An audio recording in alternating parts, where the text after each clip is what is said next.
Hello students, कैसे हैं आप सब। उम्मीद करते हैं कि आप सब अच्छे होंगे। आज हम लोग करने वाले हैं preparation of companies balance sheet. Company की बैलेंस शीट कैसे प्रिपेयर होती है हम लोग देखेंगे। आमतौर पे जो क्वेश्चन पूछा जाता है कंपनीज के बैलेंस शीट से रिलेशन में, तो पूछा जाता है कि उसका एक एक्सट्रैक्ट फॉर्म बनाइए। वो भी शेयर कैपिटल से रिलेटेड होता है, उसमें नोट्स टू अकाउंट बनाने के लिए बोलता है, और ये एक एक्सट्रैक्ट फॉर्म में बोलेगा बनाने के लिए। एक्सट्रैक्ट फॉर्म का मतलब है कि इनकम्प्लीट बैलेंस शीट बनानी है और केवल एक बैलेंस शीट का एक स्पेसिफिक पोर्शन ही बनाना है, और वो बेसिकली आपसे शेयर कैपिटल से रिलेटेड पूछ सकता है। दूसरा कंप्लीट बैलेंस शीट रहती है। बैलेंस शीट बनाने के लिए कभी नहीं आएगी आपको कि कंप्लीट बैलेंस शीट बनाइए। वो केवल आपको ये पूछेगा कि किस हेडिंग में आता है, किस सब हेडिंग में आइटम्स आती है। एक आइटम दे दी जाएगी और उसे आपको क्लासिफाई करना रहेगा कि किसका हेडिंग क्या है, इसकी सब हेडिंग क्या है। और कंपनी की जो बैलेंस शीट होती है वर्टिकल फॉर्म में प्रिपेयर की जाती है। वर्टिकल मतलब पहले लायबिलिटीज, इक्विटी से लायबिलिटीज लिखा रहता है, फिर जो है उसके नीचे एसेट्स लिखा रहता है। वर्टिकल फॉर्म में रहती है, हॉरिजॉन्टली नहीं बनती जैसे हम लोग बनाते आए हैं। जैसे पार्टनरशिप में हमने बनाया वो हॉरिजॉन्टल बैलेंस शीट है। जैसे आपने फाइनेंशियल अकाउंट स्टेटमेंट्स में बनाया था 11th क्लास में, वो हॉरिजॉन्टल थी, वर्टिकल नहीं। कंपनीज की जो बैलेंस शीट बनती है वो वर्टिकल फॉर्म में बनती है, एकदम सीधी ऐसे आएगी। उसमें पहले इक्विटी से लायबिलिटीज, फिर बाद में एसेट्स। और जो ये बैलेंस शीट रहती है कंपनी की, ये प्रिस्क्राइब्ड है शेड्यूल 3 ऑफ कंपनीज एक्ट 2013।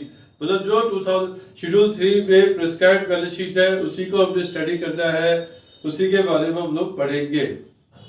अब हम लोग बच्चों पढ़ेंगे जो बैलेंस शीट है उसकी अंदर क्या क्या हेडिंग्स आती हैं और सब हेडिंग्स क्या क्या आती हैं। जैसे कि आप लोग जानते हैं कि बैलेंस शीट के दो पार्ट्स होती है, एक लायबिलिटीज और एक एसेट। लेकिन जो कंपनीज होती है उसके लायबिलिटी साइड को बोलते हैं equity and liabilities. Equities and liabilities का एक पार्ट अलग हो गया और एसेट का एक पार्ट अलग हो गया। इनमें हेडिंग क्या क्या आती है। इक्विटीज एंड लायबिलिटीज के अंदर की जो हेडिंग आती है वो पहली है शेयर होल्डर्स फंड्स। ये हेडिंग है share holders fund, major heading है। Share application money pending allotment, ये दूसरी मेजर हेडिंग है। नॉन करंट लायबिलिटीज तीसरी हेडिंग है। करंट लायबिलिटीज चौथी हेडिंग है। मतलब 4 हेडिंग्स आती है आपकी इसमें। पहला है शेयर होल्डर्स फंड्स, पहला शेयर होल्डर्स फंड है। दूसरा share application money pending allotment. तीसरा जो है नॉन करंट लायबिलिटीज, चौथा करंट लायबिलिटीज। जो एसेट्स है उसमें 2 मेजर हेडिंग आती है बच्चों, एक है नॉन करंट एसेट्स, दूसरा करंट एसेट्स।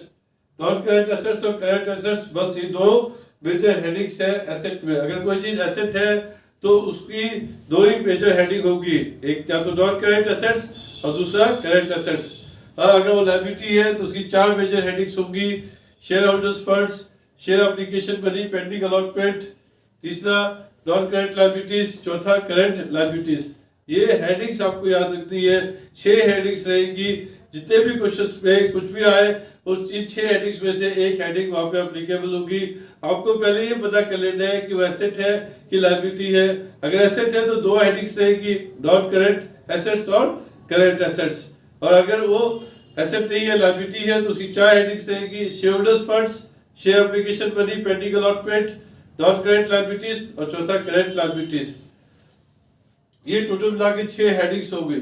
अब सब हेडिंग्स की बात करते हैं, तो ये जो हेडिंग्स थी इन्हीं के अंदर सब हेडिंग्स रहती है। अगर शेयर होल्डर्स फंड्स पे आ रहा है कोई चीज, major heading share holders fund, share capital जो हमने ऑलरेडी पढ़ चुके हैं शेयर इशू ऑफ शेयर्स वाले चैप्टर्स में। शेयर कैपिटल, दूसरा रिजर्व्स एंड सरप्लस, तीसरा money received against share warrants. ये 3 चीजें इसके अंदर आती है। जो शेयर होल्डर्स फंड्स है उसमें ये 3 चीजें ही आती है। एक तो शेयर कैपिटल आता है, दूसरा रिजर्व्स एंड सरप्लस आता है, तीसरा money received against share warrants. दूसरा जो हेडिंग था मेजर हेडिंग, इसकी कोई सब हेडिंग नहीं है। तीसरा जो नॉन करंट लायबिलिटीज थी इसकी सब हेडिंग्स है long term borrowings, deferred tax liabilities, net other long term liabilities और लॉन्ग टर्म प्रोविजन। सब लॉन्ग टर्म है। नॉन करंट लायबिलिटीज मतलब long term provisions, long term liabilities, long term borrowings, deferred tax assets. Current liabilities का मतलब होता है short term borrowings, short term provisions, other current liabilities, trade payables. ये सभी traders पहले बोला जाता था, उनकी जगह हम वर्ड यूज करते हैं ट्रेड पेएबल्स। तो ये जो थी लायबिलिटी साइड्स है, मेजर हेडिंग्स आपको पहले बता दिया, उसमें सब हेडिंग क्या क्या है ये यहाँ पे दी हुई है। अब आता है एसेट साइड पे, मेजर हेडिंग है नॉन करेंट एसेट्स।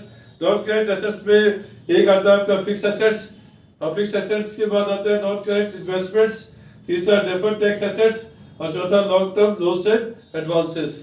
लेकिन जो फिक्स एसेट्स है उसको भी क्लासिफाई किया है। फिक्स एसेट्स टेंजिबल एसेट होता है, इंटेंजिबल एसेट होता है, कैपिटल वर्क इन प्रोग्रेस होता है, और इंटेंजिबल एसेट्स अंडर डेवलपमेंट भी होता है। तो इस 4 पार्ट्स में फिक्स एसेट्स को डिवाइड किया है। और बाकी नॉन करेंट एसेट्स के भी 5 पार्ट्स है।